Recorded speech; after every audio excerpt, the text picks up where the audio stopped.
Today's show is sponsored by the ABV Network Merchandise Shop. Check out our large assortment of logo merch and our lifestyle collection as well. Just head over to abvnetwork.com and click on Shop. We are also sponsored by The Bar to Go. The Bar to Go offers a fully customizable carrying case that allows you to take your favorite distilled spirits or cocktail ingredients with you. Whether you're looking for yourself, a customized gift, or logo items for your business or event, The Bar to Go can help. Check them out at thebar2go.com. Use the number 2 when you type out The Bar to Go. Did you know Neely Family Distillery now ships its popular distilled spirits directly to you? To order, simply call 859-394-3258. Tell them the ABV Network sent you. Finally, we are sponsored by the upcoming ABV Barrel Shop, a new liquor store experience coming to St. Louis, Missouri. The ABV Barrel Shop will serve as home to the ABV Network and will be owned and operated by Steve Akeley, Jim Fosnot, and Scott Creighton, a.k.a. the Barrel Buddies. To learn more about the investment opportunities in this new venture, listen to the ad at the end of this podcast. And now, on to the show. Let's drink!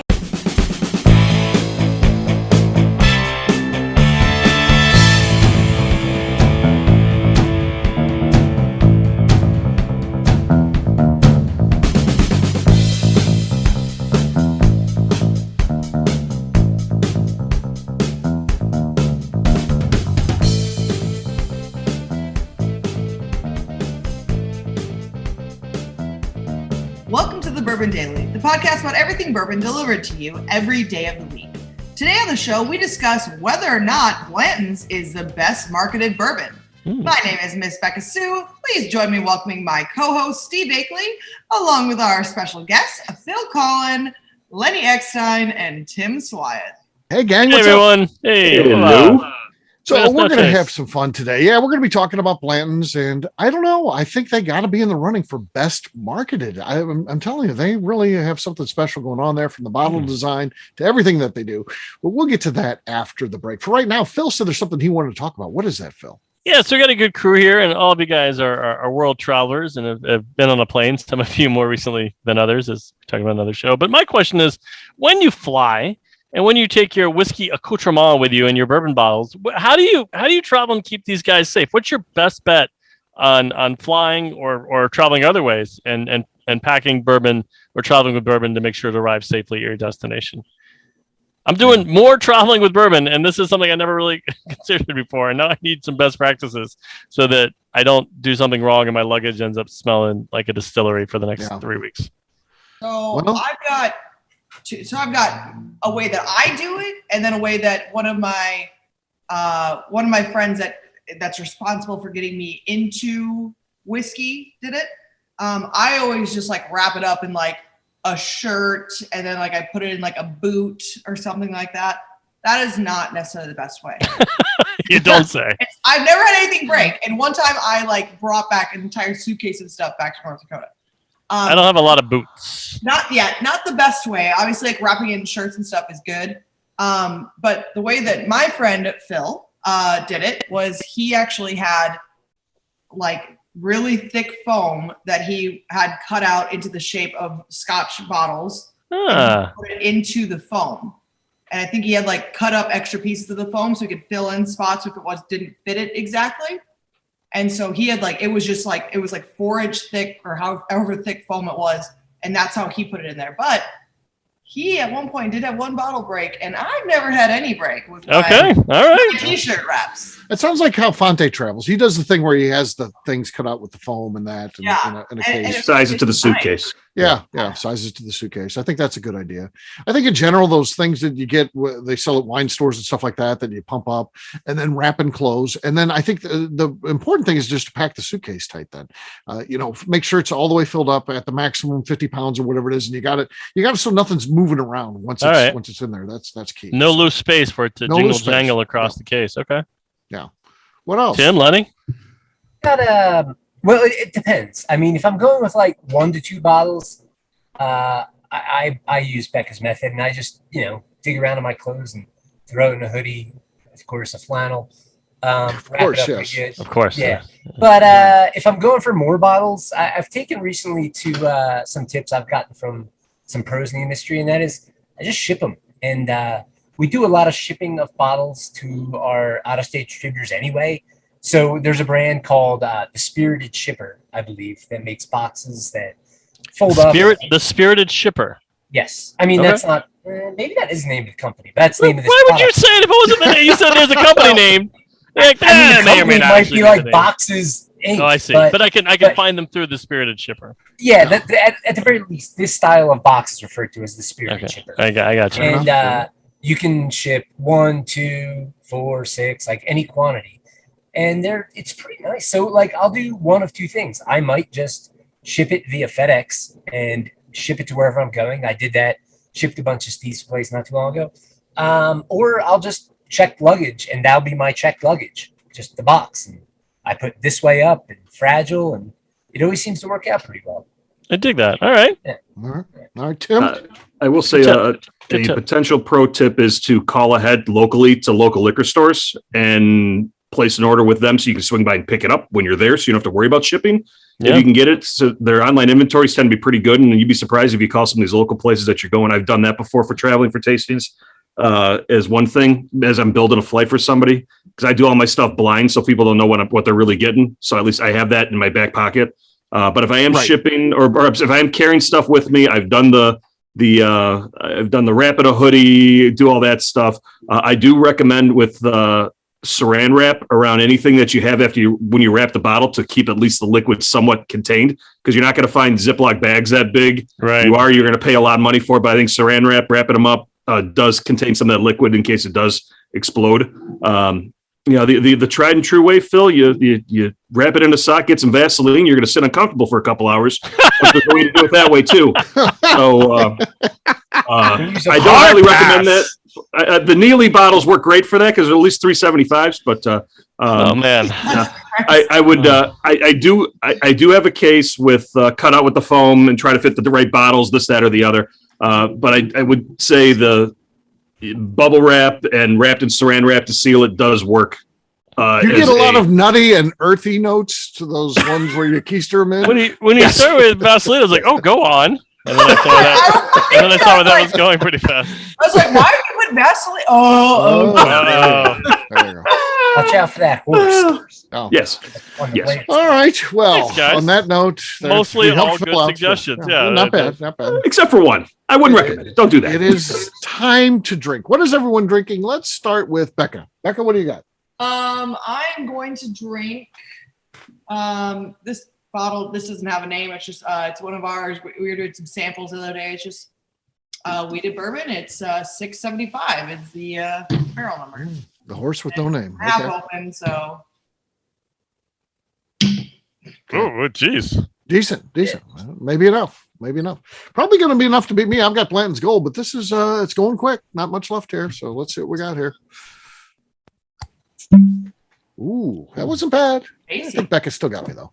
So, all right, Lenny, you're next. I've got a 3/4 full bottle of Booker's. Okay. Which batch? Oh, the Bardstown batch. Oh. Yeah. No. It had some Vaseline on it. So. All right, Tim, what do you got? I've got a single barrel from Neely Family Distillery, the Colin My Name. Hey! So, Wonderful. Best bourbon ever made. Yes, Except for the ugly with the fancy cork, by the way. So let's see. Oh, that was nice. Machi. That was a great one. That was nice. I still think Becca got him though, so she's got the lead. Phil, you're last but not least. What do you got? I'm taking a ride on that Chattanooga Choo Choo with a little Chattanooga whiskey from our friends down there in Tennessee. Okay. Nothing. I didn't expect much. It's like, Becca takes it. So cheers, Becca. cheers. Hey. Cheers. Hey.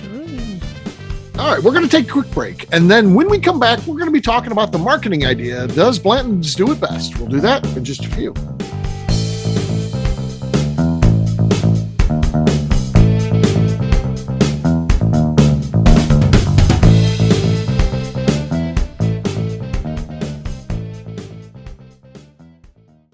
Hello, this is Steve Akeley of the ABV Network. Let's talk about the people who make this show happen. First up is Leatherwood Distillery in Pleasant View, Tennessee. Company founder Andy Lang started distilling as a hobby while serving his country as an elite Green Beret. Andy distilled all over the world during his time in the military and brought this passion back to him in the U.S. when he returned home. A visit to Leatherwood combines Andy Lang's unique distilled spirits and a museum of artifacts from his time serving the U.S. Share a drink with a fallen soldier at their bar where you can grab an acrylic bio off the wall that celebrates the individuals who gave the ultimate sacrifice to protect his or her country. They will also ship their distilled spirits directly to you, so check them out at leatherwooddistillery.com. We are also sponsored by Moonshine University. This longtime partner for the ABV Network helps educate individuals looking to get into the distilled spirits business, service industry employees looking to expand their knowledge, and individuals simply wanting to know more about the process and history of the spirits industry. In 2017, I completed my Executive Bourbon Steward certification at Moonshine University, and it's something I continuously draw upon and connect with fellow graduates. Check out their full listing of classes, including Executive Bourbon Steward certification, production classes, and more at moonshineuniversity.com. Okay, let's talk about Neely Family Distillery. In 2018, I met Royce Neely at an industry event. He started appearing on our shows, and we became friends during my frequent visits to Kentucky. Today, he's leading the way for young distillers making their mark on the bourbon industry. A visit to Neely Family Distillery combines family history, a look at what makes their products unique, and of course a tasting through their whiskeys, moonshines, and creams. Check them out at neelyfamilydistillery.com and visit them in Sparta, Kentucky. All right, back to the show.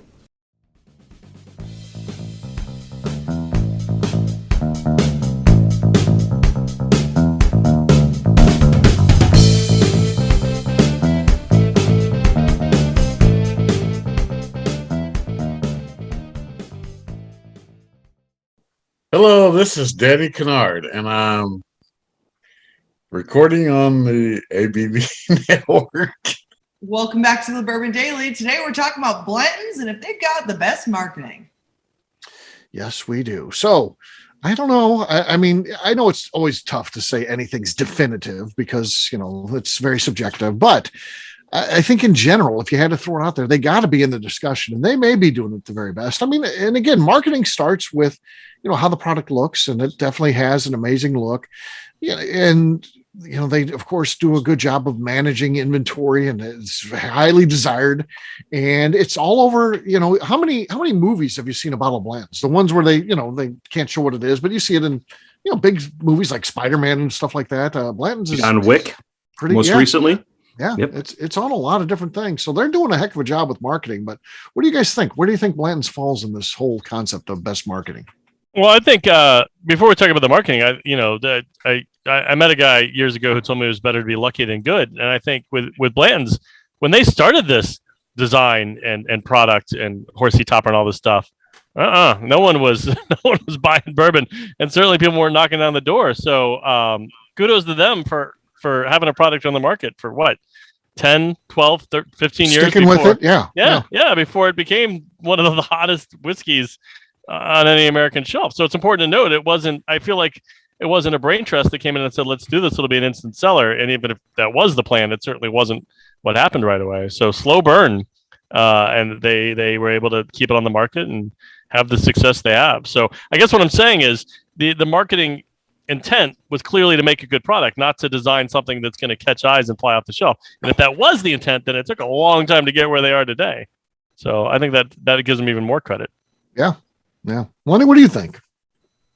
I think Phil has a good point. I mean, marketing is a pretty broad term to assign to it, but I think it's the right all-encompassing term. And it hasn't been done in the traditional sense of like the advertising that would be part of the marketing. There's certainly not, I don't see Blanton's billboards, and not out here anyway. No, not in Kentucky. I think there's not a lot of, while they might have some product placement, there's not a lot of traditional media buys. Maybe some industry magazines, but I don't. Maybe there is some luck, but also there was some really slick planning from the beginning. I mean, it's a great name. It sounds pretty regal. The bottle's cool looking. The topper is not just as you all know, it's not just a horse. It's a horse with its tail in various states and with different letters and this whole the jockey changes too. I mean, it's not only just collect all the toppers. I mean and you get something at the distillery. So that again, that's marketing. Yeah. That is marketing. You bring all your things in, they give you. Yeah. I can't disagree with that. It's just I guess I typically think of marketing in different sets, but that all is part of the marketing. But to Phil's point, it was definitely a slow build, but I do think the intention was there. I don't know that it was luck that it happened. It just was a slow build to when it finally hit. And I don't know if they ever imagined it would be where it is. I don't think they did. No. I don't think they did either. That'd be hard to say, hey, this is going to be, one of the most desired. One of the things that they do good too is they're so good that they have haters. There's plenty of Blanton's haters out there. Yeah. That's a sign that you're doing well when you strong got haters. Right. Yeah. And again, I 100% believe this. I'm going to say probably upwards of 90% of people that will bash it online, if they went strolling in their store and by chance the retailer had a bottle of Blanton's for retail price, they'd buy it. No questions asked. They would jump on it. And that's the problem with so much of this hate towards the brands is in reality, it's just anger because people can't get it. And they really want it. They'll tell you all the reasons why you shouldn't buy it and all that. But when they get the chance to, I think they do. So that's another frustrating. Can we talk about the bottle topper? Because I have a hot take on the bottle topper. Okay. So the S is the best one, by the way, for Steve. It's got the hand raised up because he won. I went with the T. The T is the best. I think the P is the big fan of the P. Look for Plantons at your neighborhood store. Okay. Plantons. So when I used to give the bourbon tours, aside from telling people they should look for the P bottle topper, that was always fun. People were taking notes, so write it down. The P and the X are the best one. I would tell people about Plantons, and there'd always be some confused face, and someone would go, "That's the one with the horse topper, right?" And I think that a lot of people misconstrued that they put a good-looking horse topper on there with the story, of course, the different letters and the jockey running the Kentucky Derby, and that's all it takes. And all I can think of is at least two other brands that came up with an audacious, over-the-top topper at their own cost, and it did nothing for the product. One of them is Cassius Clay, named after the Kentucky American patriot who had cannons on his front steps, so they put cannons on the bottle, and no one wants that. And then there's that new one, I had to look up the name because I forgot one, the H. Derringer, that has a mini revolver, and that topper is as big as like my kid's first shoe, and that's not helping to move bottles either. So I think for all the haters who say that just the money spent on the topper makes the bourbon, there's plenty of people who've tried to put fancy eye-catching toppers and it's not caught on. Yeah. Question for Phil. Yes. Cassius Clay. Wow. Very interesting brand. And again, this could be a marketing thing. Do you think it's named Cassius Clay? And now ultimately I know that everything that they will tell you is because of exactly the guy you're talking about. But in reality, do they call it that brand? Do you think the people that started call it Cassius Clay because the most famous boxer that's ever boxed, his original name was Cassius Clay. 100%. And of course, he's from Kentucky. And it's like calling a candy bar Baby Ruth and being like, well, it has nothing to do with the baseball player. 1,000%. Don't you? Yeah. The Muslim who never touches alcohol certainly isn't going to ever license his product to a bourbon bottle. But if you're like, no, it's not that Cassius Clay, right? That has the exact same name, who's been dead 200 years, so his image is public property. They did put the original Cassius Clay's face on there, but I think I think they were hoping that people. The moment I saw that, I was like, "That's got to be why they're doing that, right?"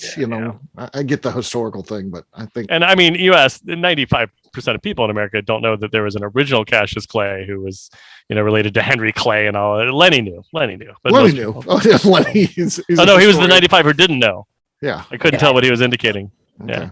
Anyway, the point is that I think there's a lot of good things about Blanton's, and I kind of roll my eyes at the people who say that the bottle topper is the only reason that people pick it off the shelf when other brands have over-the-top bottle toppers and it does nothing for them. So yeah, well, but it's just, I think everything is almost marketing with that brand, even because some of them you can get with a box. Not all of them have a box. All of them have a box. Not all of them have a bag.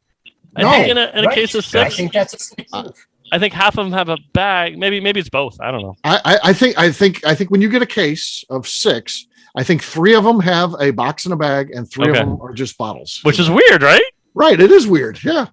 But they said retailers didn't like some customers just grab it and like it, which I do. I never look at the letters or anything, but then other people want to look at the letters. So I see. That's why. Okay. I think that really applies more when it was on the shelf. These days, it really doesn't matter. People will take whatever one they can get, really, because it's just not out there. I mean, even if it's the P horse. Yeah, even if it's the P, they'll take the Plantons. The J is no good though. Stay away from the J. Don't get the J. Okay. Yeah. I think it's funny with Blanton's, and you see this with some other single barrel selects, but I'm sure we've all seen it on Facebook groups or social media and say, hey, a wedding date, or my kid was born on 12/17/20. I'm really looking for a bottle with that date on there because I want to put it on my shelf for a long time. And I got to admit, I think that's kind of cool, especially if that person can land a bottle with that date on there. I don't think they planned that one because, again, the internet wasn't a thing when they started that. But now with the internet, and you can search for dates, there's a group where it's Blanton dates where people trade. Yeah. Oh, yeah. Yeah. There's a huge Facebook group where it's just about the dates. You post what you got and you trade with people that need them and all that. It's pretty wild. Fascinating. Even this is marketing too. What warehouse is it from? H. Yep. They handwrite it. They handwrite the H on there, even though every bottle that's ever been made comes from H. It could be typed in the thing. You don't need someone handwriting an H on there, but they do because I don't know. It's marketing. I mean, yeah. To the question of is Blanton's the best marketed bourbon? Is there a better? I mean, yes, I think so. I got to vote. I want to hear Tim's vote first, though. I go with Maker's Mark. Maker's Mark. I'm a big, Maker's hooked me first. I'll never forget my first tour at Buffalo Trace with Freddie Johnson. It was an 8:30 in the morning tour. My first time down there, 2004, and hearing the story, said, "Yeah, if you see somebody with this barrel stave out there and the different stoppers," it said the Holy Grail is getting the stoppers from the same barrel across the board. So when you're going looking at blends on the shelf, try to find that. So I was searching for all the time, and you can find it, and I never did it, whatever, maybe. But I think when I look at as companion products that are sold on there, Blanton sells T-shirts, hats, barrel staves. Get your stoppers and fake that you bought all the bourbon that you could. You find all the blends and put it up on your bar, or whatever, maybe. But I don't get anything else from Blanton's. What hooked me to Makers? I love my stupid Makers 46 scarf for my bottle. I love those stupid sweaters. We got to Phil, you did the puzzle pieces today. Now, granted, when you have so many ambassadors and that ambassador program is so large, everybody's going to be critiquing what they have. But I think Maker's Mark, to get people coming back, there's an iconic redhead wax that all you put on a black base on a billboard someplace. I know exactly what that is. You can do the same thing with the horse. So I think there's some par there. I'm in Chicago, so Beam's got a lot of retail, a lot of advertising space with Maker's Mark and the products. So I see a lot of the funny ads, but you know exactly when somebody's talking about redheads. Number one, I think of Miss Beka Sue, and then the other one I think of is Maker's Mark. So I think marketing wise and companion stuff that they have that ties along with that, I think to me, I think Maker's edges them out because it's on the shelf and I can get it everywhere, all the time, anywhere. Yeah, that's a gregreat answer. What I was going to say, no, I'm going to tweak my answer to saying that my product is great for reeling them in. I think Maker's is better for keeping them. I'm going to say Wild Turkey 101 because they've done an amazing job by keeping a consistent product, much like Maker's has, being widely available. And, with that 101 proof, when other labels over the years lowered a little bit, they've really built themselves as the kicking chicken, give them the bird. The bourbon is Evil Knievel to Hunter S. Thompson, and they wouldn't want to say this, but it's to get blitzed on the 50-yard line the summer after your high school year, senior high school. So I think there's a great attraction to everyone's first whiskey being Wild Turkey 101 and the turkey and all that stuff. But I don't think it builds the brand loyalty in the same way that Maker's Mark does with their ambassador program. Well, it's funny you say that because I'm a turkey fan. But locally, all I've seen, Beam's been around with Fortune Brands and always been in Chicago from the corporate headquarters for a longest time that I can remember. So I've always gravitated to Beam products. Turkey doesn't advertise up here except for on TV. So it's interesting, I think, regionally where that comes from of where they're pulling the most dollars, where they're pulling the most market, where that marketing team's getting the bang for the buck on their spend. I think is also a whole nother ballgame too. But we're also talking about huge advertising, campaigns, dollars, almost unlimited spending. Because if you want to do that, then suddenly you got to throw Beam in there. I mean, you talk about branding; they got everything. They're all over every type of media. Whether you want to talk about social media, TV ads, radio, billboards, of course, Jack Daniels. If we want to throw them in there, we want to talk about American whiskey company. Whether you think that's bourbon or not. Certainly they're one of the best marketed, but they're doing with the most with what they have. I still think Blanton's, based on what they have to do, might be doing it best. You can't outdo Jim Beam, but I think Blanton's might be doing better for what they have to work with. Even today, the shape of the bottle is unique. Sorry, go ahead. I'll say this about Blanton's. So I like to ask people what their favorite, their current favorite bourbon is. I go, so what, like before we do a tasting in the distillery, I go, so what's your favorite bourbon that you're sipping on like right now? Like what's your current favorite?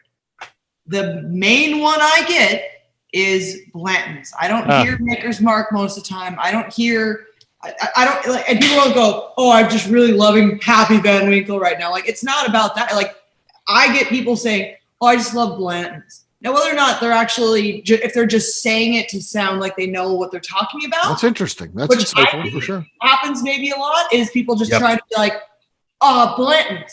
And so they say something that they think is really good and they'll sound cool. Try to press you a little bit. Yeah. I think showing, flexing their bourbon IQ. Happens a lot is people try to make it like they say Blanton's because, especially not like, I don't want to, this is not a dig at people, but like not real bourbon people will say Blanton's just off the top of their head because that's the first one that they can think of that is not something you see all the time, but it's But cool you can get it with your, it's cool to have.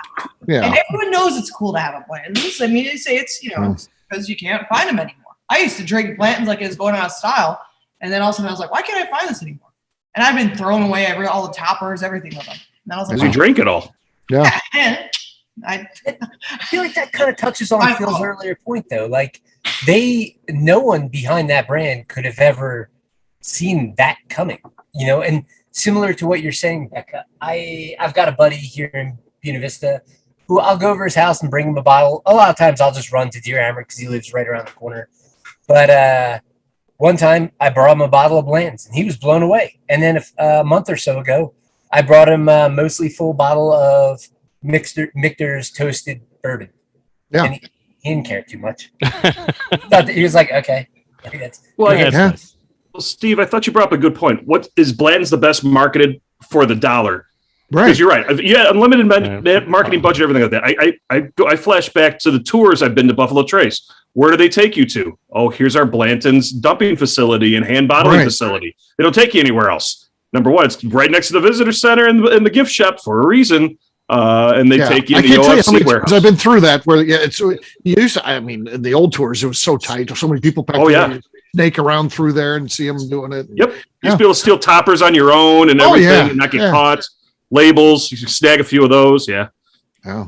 But what do you mean by the money though? Like, doesn't Sazerac, right? Don't they have a lot of money? Yeah, they've got a lot of money. Sure. Plenty of money. They got the word of mouth one now. They can say whatever they want. They could whatever they want to put out there. And I mean, look at how much do you think George T. Stagg shot up once they released that they're not issuing a 2021? There you go. I really thought I was going to open up my 2018 bottle this Christmas, and I said, I'm going to hold off now. And I'm like, son of a gun. I hate that about me, but no, that's the right call. I think it's smart.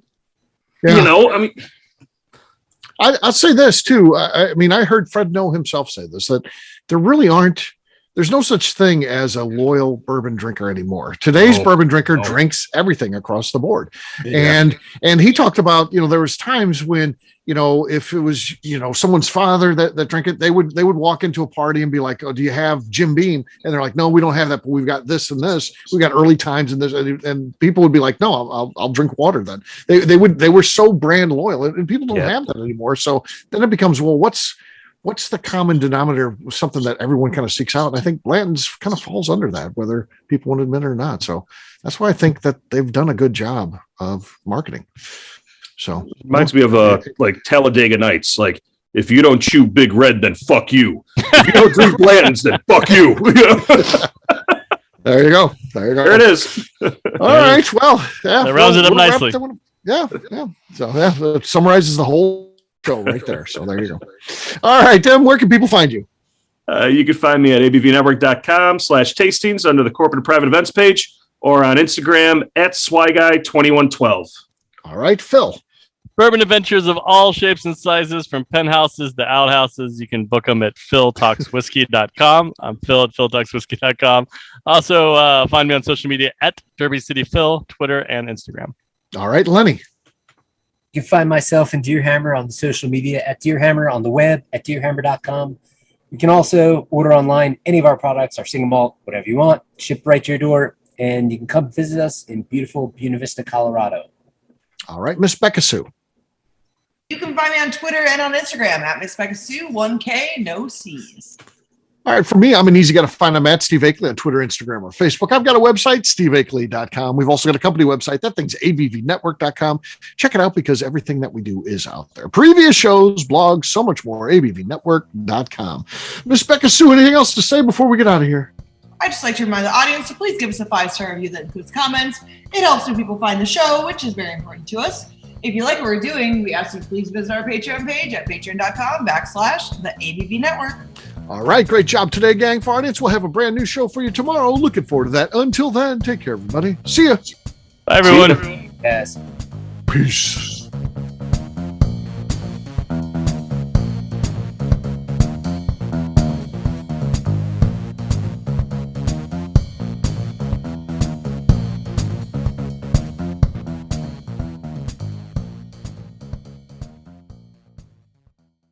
Before we finish the show, let's talk about some great companies that support the ABV network. First up is Moonshine Still Pro. Moonshine Still Pro has a full line of products to help the home distiller.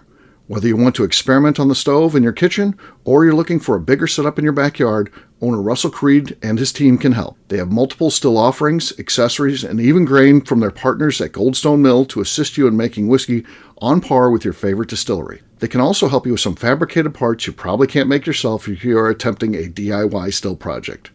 Learn more or order your still or parts at moonshinestillpro.com. Another friend of ours is the Goldstein family at Goldstone Mill. The Goldsteins offer a variety of heritage and heirloom grains to make the finest whiskeys in the world. Plus, they are more than just a grain company. They are truly consultants to make sure the grains they are providing to you or your business meet your highest expectations.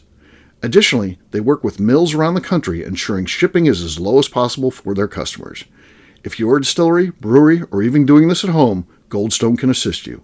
Check them out at goldstonemill.com, call them at 217-254-6613, or check in via email at hello@goldstonemill.com. Last but not least, at the top of the show, I mentioned investment opportunities at the new liquor store concept, the ABV Barrel Shop, being launched in 2022 by myself, Jim Fosnot, and Scott Creighton. We are crowdfunding some of the capital needed to open the store. Not only does it offer a return on your investment, but a lifetime of status and benefits at the store. Of course, this investment is a loan and involves a high degree of risk, which may not be suitable for all persons. Prospective investors should carefully evaluate the risk and merits of an investment, should confer with their own legal and financial advisors, and should be able to bear the risk of the loss of their investment before considering the investment described herein. If you would like more information, contact us via the under construction website at abvbarrelshop.com and fill out the form. The Bourbon Daily is part of the ABV Network. For more information or to become a sponsor, please visit abvnetwork.com. Thanks for listening and cheers. This has been a Steve Akeley production.